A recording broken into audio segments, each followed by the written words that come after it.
What about water scarcity? What is water scarcity? Answer. Water scarcity refers to the lack of sufficient available water resource to meet the demands of human population and ecosystems. 2. What are the main causes of water scarcity?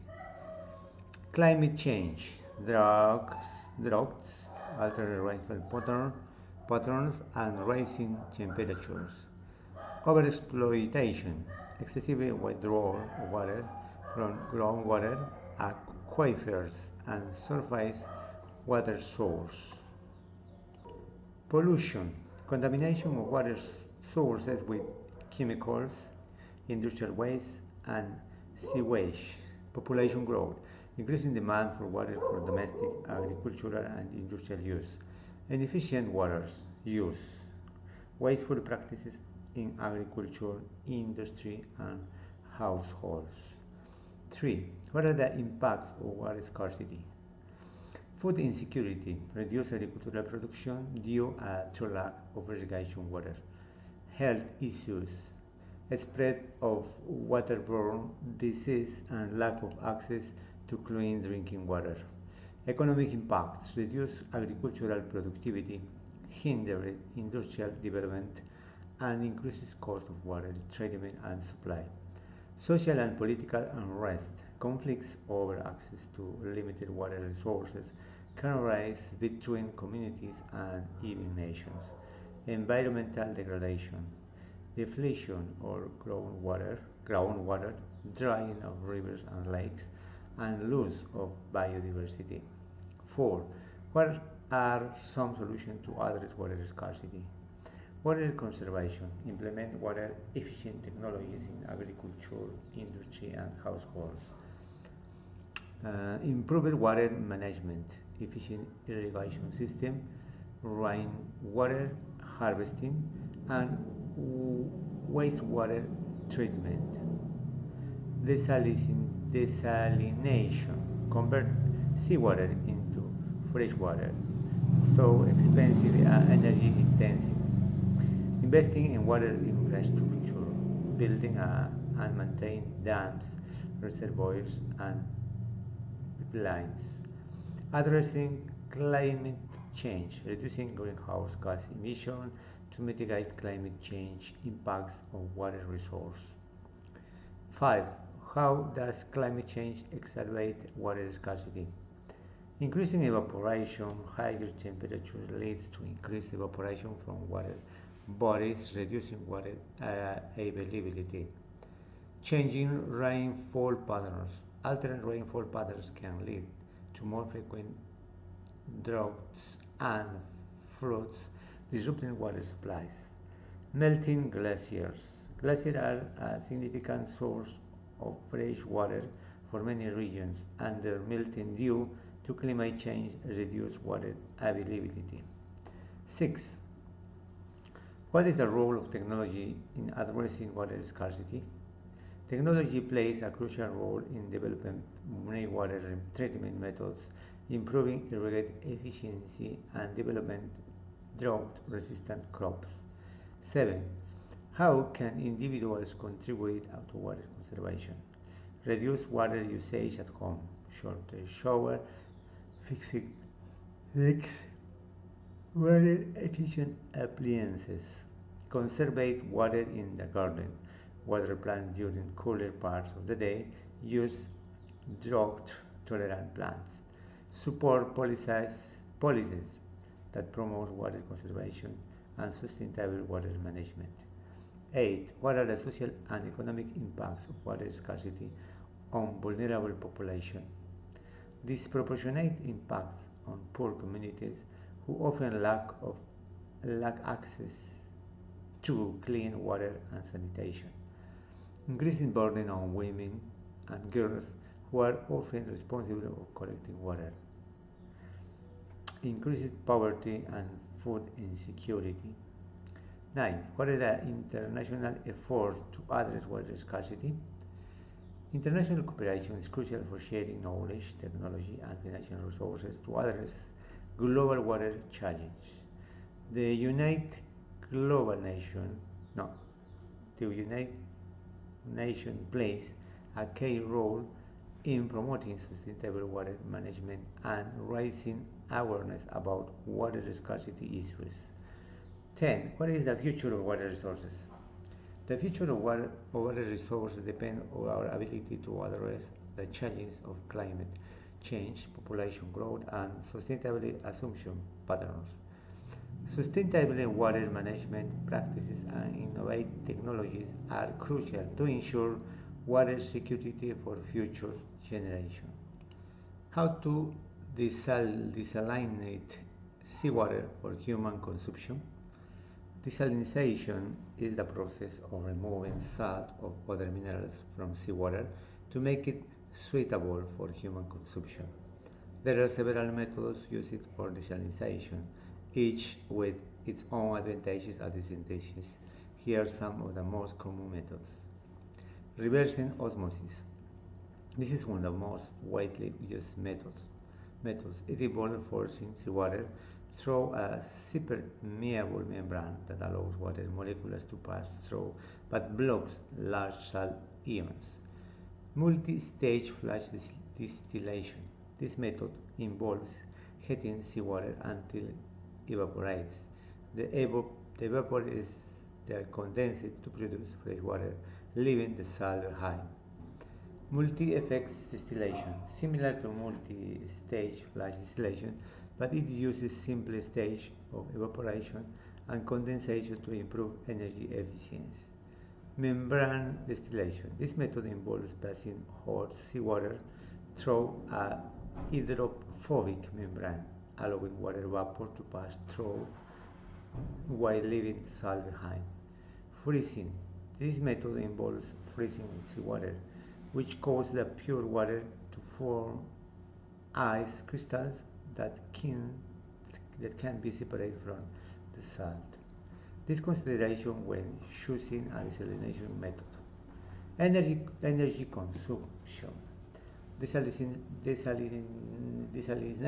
is an energy-intensive process, and the choice of method will depend on the availability to cost of energy. Water quality. The quality of the produced water must meet specific standards for human consumption. Environment impact. Desalination plants can have environmental impacts such as disposal of concentrated brine. Cost. The cost of desalination varies depending on the method used, the scale of the plant, and the local condition. Would you like to know about a specific desalination method or challenge associated with the process? Here are some additional points to consider. Desalination is a complex process that requires significant investment in infrastructure and technology. The environmental impact of desalination is a growing concern, as it can contribute to marine pollution and energy consumption. Research is ongoing to develop more efficient and sustainable desalination technology. Book reading. Offline protection. We also know kids must learn the importance of insurance to protect their health, their family, and their belongings from unknown danger. Danger-table families know how to plan ahead and protect themselves from emergencies. It is good to have an emergency fund and 6 months of living expenses in case there is an issue that comes up. It is important to teach your kids the value of health insurance, car insurance, home insurance, life insurance, and other protection from risk for unforeseen circumstances. The last area of protection that kids can be made aware of is saving money on taxes. Some taxes are important for our country, and the other taxes are bad for our country. This is much debate on this issue, and because we want this book to be for all parents regardless of their views on taxes. We choose to keep our personal opinions out of it. Our goal is to unite parents together with a goal of raising successful kids who create value in the world, but even our government doesn't want its people to pay unnecessary taxes. The tax code has been created as a proof. The truth is there are many legal ways for families to save on taxes and prepare for their future, and much of that is covered in our dinner table family elite program. It's important for kids to understand the taxes they will have to pay, such as wage tax, local tax, sales tax, state tax, federal tax, consumption tax, debt tax, and many others. The more they know, the more they will prepare. If we had known about all tax reduction and strategies available to us, we could have protected ourselves from paying thousands of dollars of unnecessary taxes over the years. This could have allowed us to share even more with those who need help the most. We care about the protection and safety of every child, whenever a family joins in the table. Our company donates funds anti-trafficking organizations that focus on teaching online security and helping save millions of kids from predators and traffickers around the world. 7. Borrow. Borrowing money is using someone else's money for a period of time, usually to purchase something for yourself, with a promise that pay them back later on, plus a little more. The little more is called interest. People can borrow money to go to school or buy a house. The higher the interest rate on the money that you borrow, the more you will owe them after you pay them back the initial amount. Money can be borrowed from family or friends, banks, financiers, or payday loans, often called loan sharks. If you borrow money, you usually have personally the guarantee you will pay them back with either your own money or something else you own, like your house or your car. That is called collateral. If you can't pay back the money, you go into default and maybe even bankruptcy, which stays on your credit record forever. It's one thing to borrow a pencil from somebody in your math class. It's another thing altogether to get into debt. The question about borrowing money is not how much to borrow, but whether it should do it at all. There is nothing more controversial or more debated in the financial world than debt. Some people say it's a great way to build wealth. Others say it is terrible and avoid it at all costs. We have personal examples of this in the dinner table. We have some influential friends from both and the good world and the bad world who strongly disagree on this topic. Two of the more prominent people are the folks from the Dave Ramsey organization and Grant Cardone's group. Dave Ramsey is anti-debt. He believes you should do whatever you can to avoid going into debt. Pay it off if you have the money. Start with the highest interest rate the first. He agrees with that Thomas Jefferson said, never spend your money before you have it. Ramsey is against credit card debt because the interest rates on the debt are high and 24%, and people who use credit card instead of debit cards or cash are like they spend 30% more money without realizing it. He created Financial Page University, which is a great course, and many of our friends and employees have taken these courses over the years. The confidence you get from living debt free will allow you to take more risk and grow more wealth in the future. Dave makes some very good points. Credit card companies make millions of dollars a year of credit card debt. Many people in our world today are pinned down by much debt that they are barely able to cover the interest payments. The borrower is always a slave to the lender, and every time you borrow money, you could be robbing your future self. On the other hand, Grant Cardone is a real estate mogul who talks about leverage as much as you can buy assets because it is the fastest way to grow your wealth. He has raised billions of dollars to buy large real estate properties and other businesses that have appreciated in value over time. This has allowed him to grow his equity and net worth exponentially. He believes cash in your account is a waste of space and what you should be putting all your cash into, either real estate or maybe even the stock market. Using their other people's monies in the best way, you grow your income and net worth.